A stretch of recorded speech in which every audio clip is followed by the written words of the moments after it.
रिश्तों की कदर। फोन की घंटी तो सुनी मगर आलस की वजह से रजाई में ही लेटी रही। उसके पति राहुल को आखिर उठना ही पड़ा।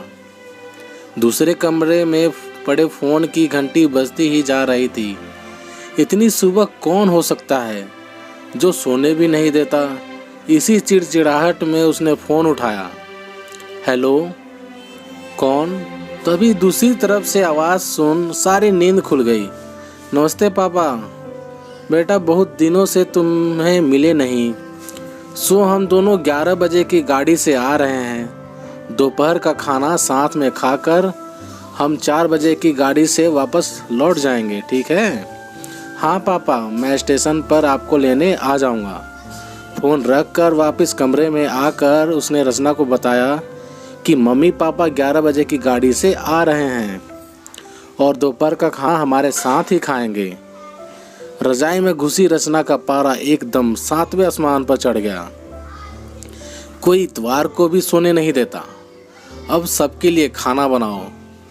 पूरी नौकरानी बना दिया है। गुस्से से उठी और बाथरूम में घुस गई। राहुल हक्का बक्का हो उसे देखता ही रह गया। जब वो बाहर आई तो राहुल ने पूछा, क्या बनाओगी? गुस्से से भरी रचना ने तुनक के जवाब दिया, अपने को तल के खिला दूंगी। राहुल चुप रहा और मुस्कुराता हुआ तैयार होने में लग गया। स्टेशन जो जाना था।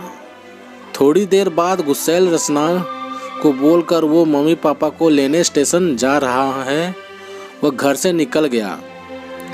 रचना गुस्से में बड़बड़ाते हुए खाना बना रही थी। दाल सब्जी में नमक मसाले ठीक है या नहीं की परवाह किए बिना बस करछी चलाए जा रही थी। कच्चा पकवान खाना बना बेमन से पराठे तलने लगी, तो कोई कच्चा तो कोई जला हुआ। आखिर उसने सब कुछ खत्म किया और नहाने चली गई। नहा के निकली और तैयार होकर सोफे पर बैठ मैगजीन के पन्ने पलटने लगी। उसके मन में तो बस यह चल रहा था कि सारा संडे खराब कर दिया। बस अब तो आए खाएं और वापस जाएं। थोड़ी देर में घर की घंटी बजी तो बड़े बेमन से उठी और दरवाज़ा खोला। दरवाज़ा खोलते ही उसकी आंखें हैरानी से फटी की फटी रह गई और मुंह से एक शब्द भी नहीं निकल सका। सामने राहुल की नहीं, उसके अपने मम्मी पापा खड़े थे, जिन्हें राहुल स्टेशन से लाया था। मम्मी ने आगे बढ़कर उसे झिंझोड़ा। अरे क्या हुआ? इतनी हैरान परेशान क्यों लग रही है? क्या राहुल ने बताया नहीं कि हम आ रहे हैं? जैसे मानो रचना की नींद टूटी हो। नहीं मम्मी, इन्होंने तो बताया था, पर चलो आप अंदर तो आओ। राहुल तो अपनी मुस्कुराहट रोक नहीं पा रहा था। कुछ देर इधर उधर की बातें करने में बीत गया। थोड़ी देर बाद पापा ने कहा, रचना गप्पे ही मारती रहोगी या कुछ खिलाओगी भी? यह सुन रचना को मानो सांप सूंघ गया हो।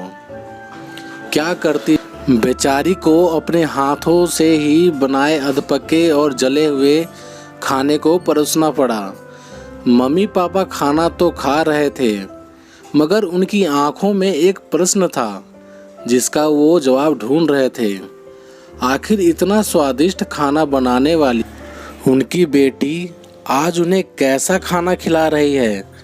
रचना बस मुंह नीचे किए बैठी खाना खा रही थी। मम्मी पापा से आंख मिलाने की उसकी हिम्मत नहीं हो पा रही थी। खाना खत्म कर सब ड्राइंग रूम में आ बैठे। राहुल कुछ काम है, अभी आता हूँ कहकर थोड़ी देर के लिए बाहर निकल गया। राहुल के जाते ही मम्मी, जो बहुत देर से चुप बैठी थी, बोल पड़ी, क्या राहुल ने बताया नहीं था कि हम आ रहे हैं? तो अचानक रचना के मुंह से निकल गया। उसने सिर्फ यह कहा था कि मम्मी पापा लंच पर आ रहे हैं। मैं समझी कि उसके मम्मी पापा आ रहे हैं। फिर क्या था? रचना की मम्मी को समझते देर नहीं लगी। ये मामला है। बहुत दुखी मन ने रचना को समझाया, बेटी, हम हो या उसके मम्मी पापा, तुम्हें तो बराबर का सम्मान करना चाहिए। मम्मी पापा क्या, कोई भी घर आए तो खुशी खुशी अपने हैसियत के मुताबिक उसकी सेवा करो। बेटी, जितना किसी को सम्मान दोगी उतना तुम्हें ही प्यार और इज्जत मिलेगा। जैसे राहुल हमारी इज्जत करता है, उसी तरह तुम्हें भी उसके माता पिता और संबंधियों की इज्जत करनी चाहिए। रिश्ता कोई भी हो, हमारा या उसका, कोई फर्क नहीं करना।